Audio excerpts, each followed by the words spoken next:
Tutur Tinula kali ini mengetengahkan episode ketiga dengan judul Daun-Daun Bersemi Lagi.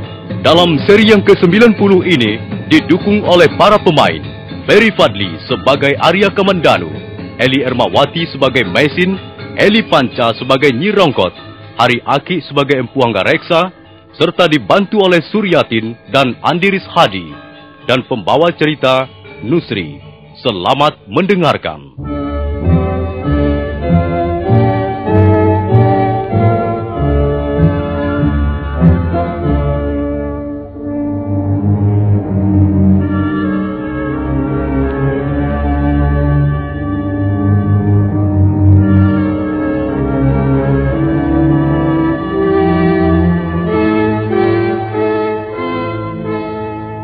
Arya Kamandanu mengantar Mesin sampai ke pintu serambi depan.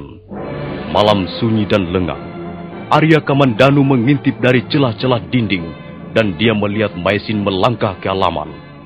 Tanpa menengok kiri kanan, Mesin terus melangkah dan sebentar kemudian bayangannya sudah lenyap di dalam kegelapan.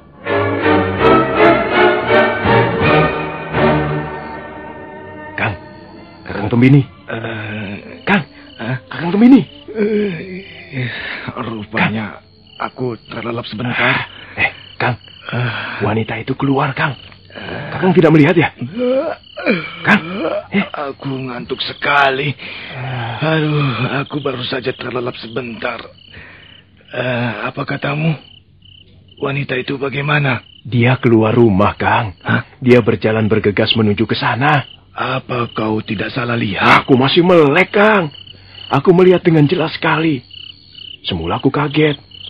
Kukira ada peri lewat. Tapi setelah aku perhatikan... Sudah. Kalau begitu, mari kita ikuti dia. Jangan membuang-buang waktu dan kesempatan.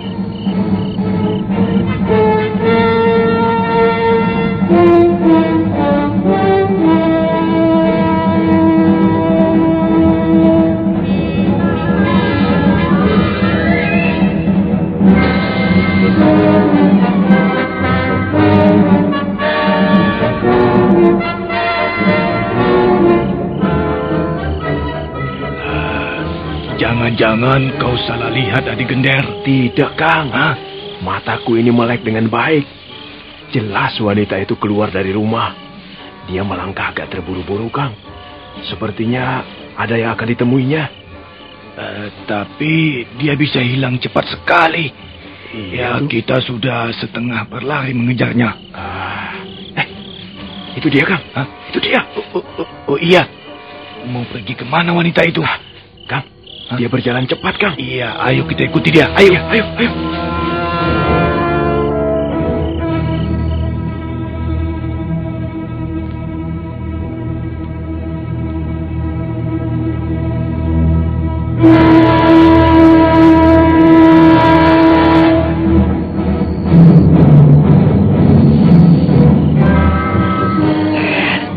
Mengapa Angger belum juga menyusul? Aduh, Bibi khawatir. Bibi takut mereka akan menyakiti Nona Mesin. Mesin itu juga seorang pendekar, Bi. Dia cukup mampu menjaga dirinya dengan baik. Dan lagi dia sudah berjanji akan menunggu aku di tempat tertentu. Kalau aku langsung menyusul, aku takut dua orang itu curiga. Lebih baik ku tunggu sementara waktu. Apakah pedang itu kepunyaan Nona Mesin? Iya, Bi. Pedang ini dulunya milik seorang empu. Bibi mungkin mengenalnya. Dia bernama Ranubaya. Oh, Tuan Ranubaya, sahabat ayahanda Anggareksa itu? Iya, Bi. Pedang ini sangat ampuh. Namanya pedang Naga Puspa. Karena suatu sebab, Paman Ranubaya lalu mempercayakan pedang ini pada Tuan Lu, suami Mesin. Dan setelah Tuan Lu meninggal, pedang ini sekarang menjadi tanggung jawab Mesin. Bibi sudah sejak dulu melihat pedang itu tergeletak di atas pembaringan Nona Mesin. Bibi agak heran juga tadinya. Nona Mesin, wanita secantik dan selembut itu, kok menyimpan pedang sebesar itu? Bibi pernah mencoba memindahkannya. Aduh, tapi Bibi tidak kuat, Nger. Pedang itu berat sekali. Pedang ini di samping ampuh juga mempunyai sejarah yang menarik, Bi. Pedang ini seperti sebuah lambang. Lambang suatu kekuatan, kekuasaan, kepahlawanan, dan kebajikan.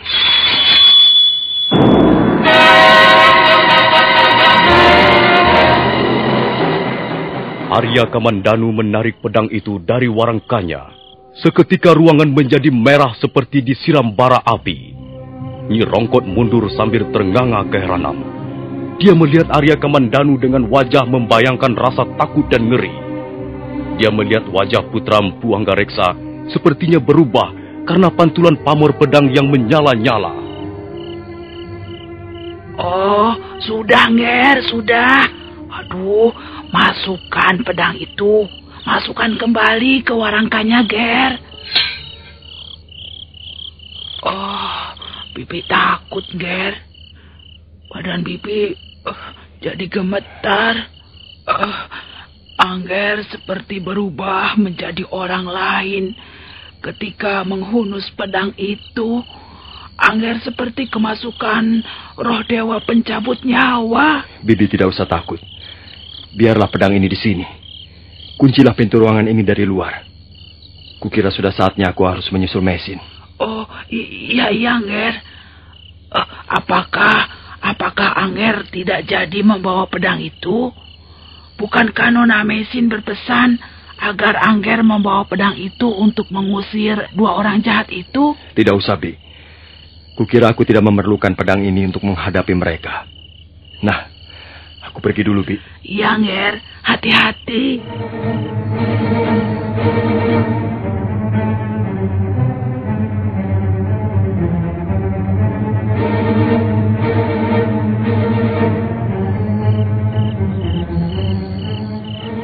Ih, ada pedang kok seperti ini.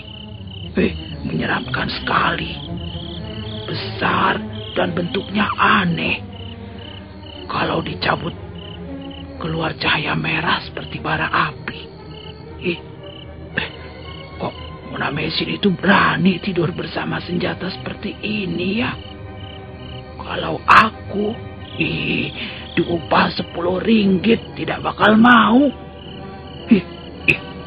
Sudah lebih baik aku kembali ke kamarku saja.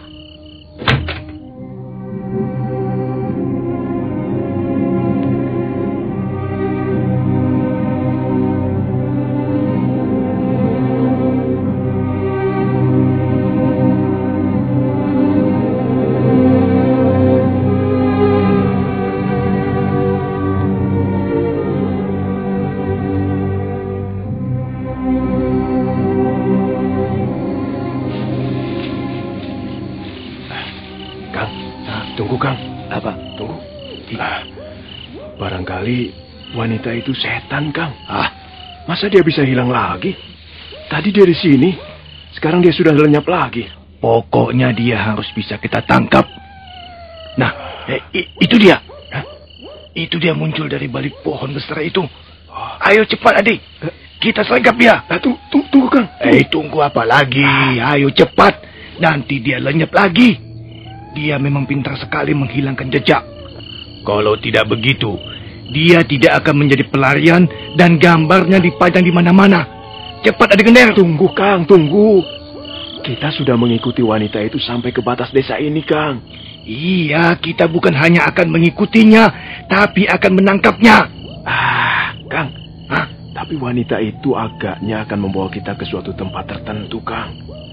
Bukankah di depan itu ada sebuah makam tua? Mungkin wanita itu benar-benar orang halus, Kang. Mungkin dia hantu makam tua di depan itu, Kang. Sekalipun dia raja hantu, kita akan tetap menangkapnya. Ayo cepat, nanti dia keburu dapat menghilangkan jejak. Dan kita gagal memperoleh 200 ringgit.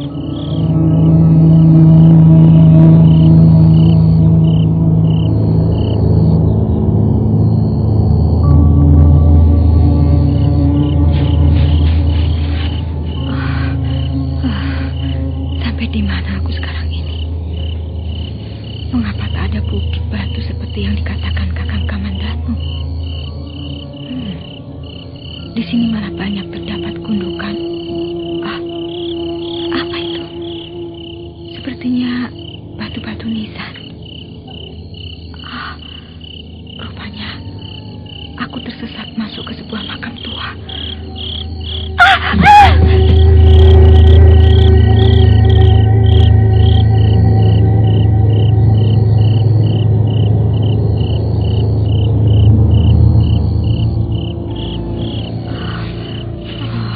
Kakiku terjerat akar pohon. Kalau sampai Kakang Kamandanu tidak dapat menemukan aku karena aku tersesat, pasti aku akan tertangkap. Nah, dua orang itu masih terus mengejar aku dan sekarang menuju kemari. Aku harus bersembunyi di sini. Mudah-mudahan saja mereka tidak melihat aku. Dia hilang di sini, Kang. Aku tadi masih mendengar dia menjerit di sekitar tempat ini. Iya, dia pasti dapat kita tangkap.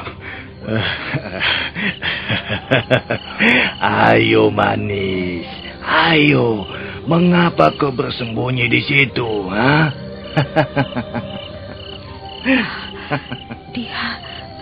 Dia rupanya melihat aku bersembunyi di sini. Awas tadi Gender. Cepat kau hadang di sebelah sana. Dia bersembunyi di balik akar pohon besar itu. Ayo cepat.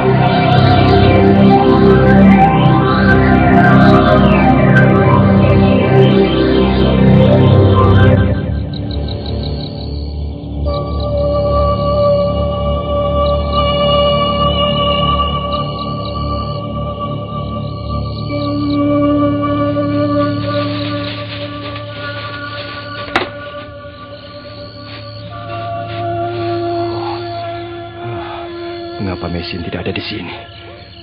Mengapa bukit batu ini sepi? Tak ada seseorang pun di sini. Jangan-jangan dia tersesat. Atau barangkali dia sudah tertangkap. Aku harus mencarinya dan menemukannya segera.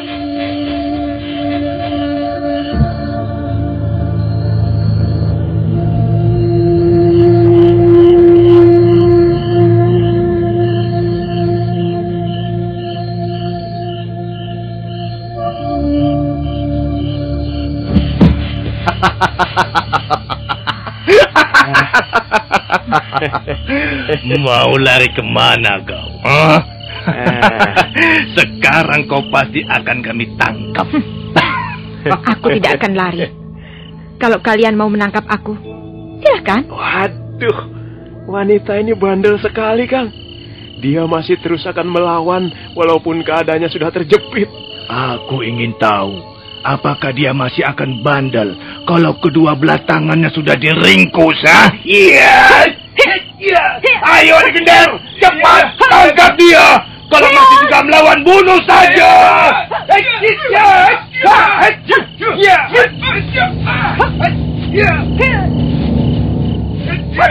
Dua orang laki-laki itu terus memburu Mesin dengan serangan silih berganti. Mesin berusaha membendung serangan walaupun nampak terkotak. Maka demikianlah, makam tua yang hampir tak pernah dijamah manusia itu menjadi gaduh oleh suara orang berkelahi. Barangkali kalau para penghuni makam itu adalah makhluk yang masih bernyawa, mereka tentu akan bangun semuanya dan marah karena tempat tinggalnya dibikin ribut.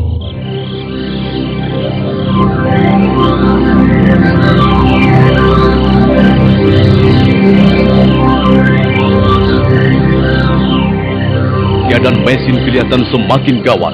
Telah beberapa kali dia hampir terjatuh karena kakinya tersandung batu-batu nisan. Melihat calon korbannya sudah kendor daya tahannya, dua orang laki-laki itu makin bernafsu menyerbu. Tapi pada saat yang benar-benar sudah gawat, Mesin dapat melihat sebuah bayangan melayang ke arah mereka.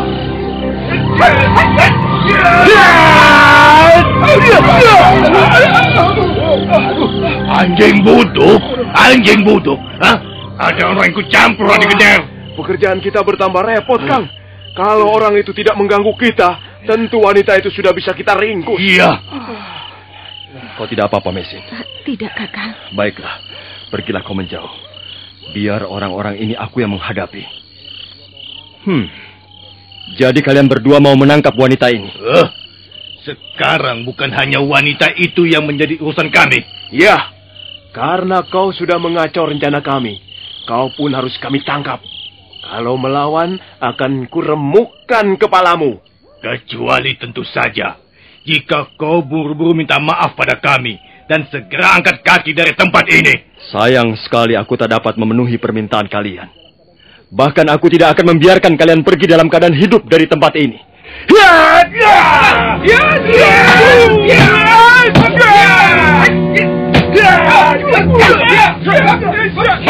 Dua orang laki-laki itu segera berkelit menghindari serangan Arya Kamandanu. Dan selanjutnya mereka ganti mengadakan serangan bertubi-tubi. Mereka bermaksud merantai lawannya dengan menggempurnya dari berbagai arah. Tapi siapa yang mereka hadapi sekarang bukanlah pendekar tangguh. Apalagi ketika Arya Kamandanu mulai menggunakan ilmu kanuragan naga puspa tahap kedua. Dua orang laki-laki itu pun menjadi seperti orang-orang linglung. Arya Kamandanu masih sabar menunggu sampai 10 jurus. Tapi setelah menginjak jurus ke-11, dia pun nampak sudah tidak sabar lagi.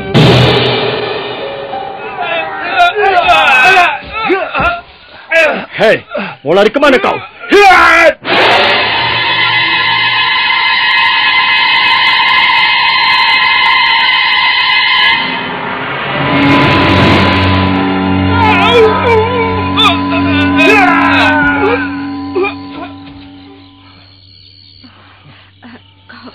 Kau tidak apa-apa, Kakang?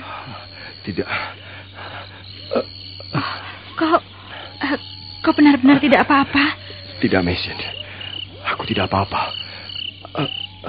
Hanya punggungku masih terasa agak pedih. Kau terluka oleh pukulan tongkat rotan sanding. Kau pasti masih merasa sakit. Untung kau dapat mengalahkan mereka, Kakang. Sudahlah. Sekarang mari kita seret mereka dari tempat ini. Tak jauh dari sini, ada sebuah sumur alam yang mengandung uap racun. Kita ceburkan saja mereka ke dalamnya. Apakah mereka benar-benar sudah mati, Kakang? Kalau mereka belum mati karena pukulanku, mereka pasti akan mati dalam sumur beracun itu.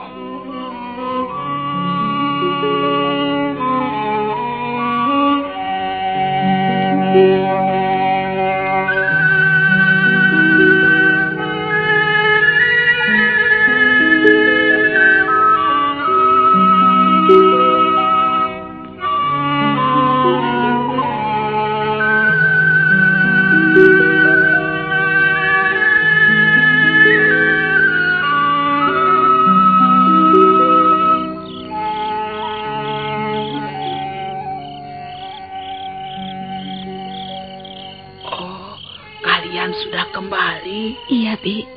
Kakang Kamandanu sudah membereskan dua orang itu. Iya, orang-orang jahat seperti itu, kalau tidak segera dibereskan, wah, bisa membuat keonaran. Mengapa ruangan tidur Ayahanda masih terang, Bi? Nger. Ada apa, Bi? Kok hatiku tiba-tiba tidak enak? Ayahanda tadi mencari Angger Kamandanu. Ayahanda nampaknya sangat gusar. Beliau berpesan pada Bibi agar Angger Kamandanu jangan tidur dulu. Ayahanda ingin bicara katanya. Ada apa lagi? Apa lagi yang akan dibicarakan ayah malam-malam begini?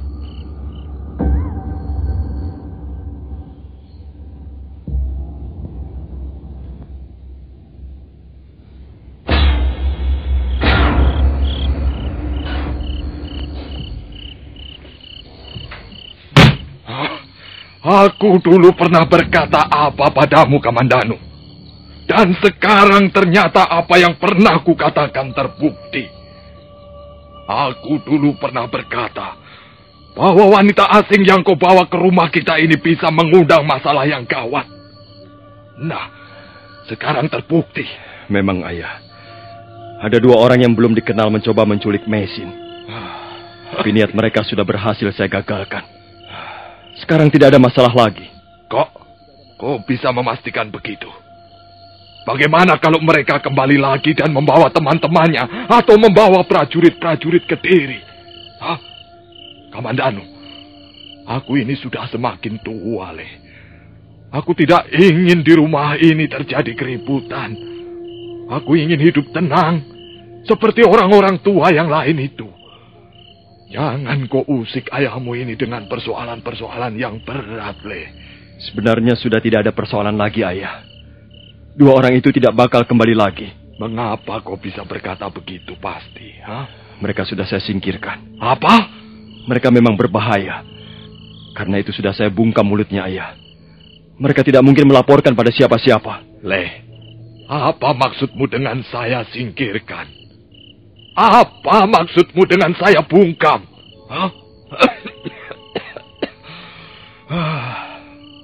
Kau sudah membunuh mereka. Ayo jawab, Kamandanu. Kau sudah membunuh orang itu? Iya, Ayah. Saya terpaksa membunuh mereka. Nah, apa kataku? Apa kataku, Kamandanu?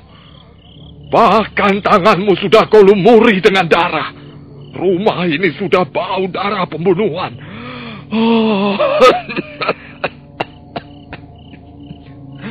Sekarang kau harus percaya pada ayahmu ini, Le. Kehadiran wanita asing itu pasti akan membawa bencana. Dia ibarat bisul. Sewaktu-waktu pasti akan meletus.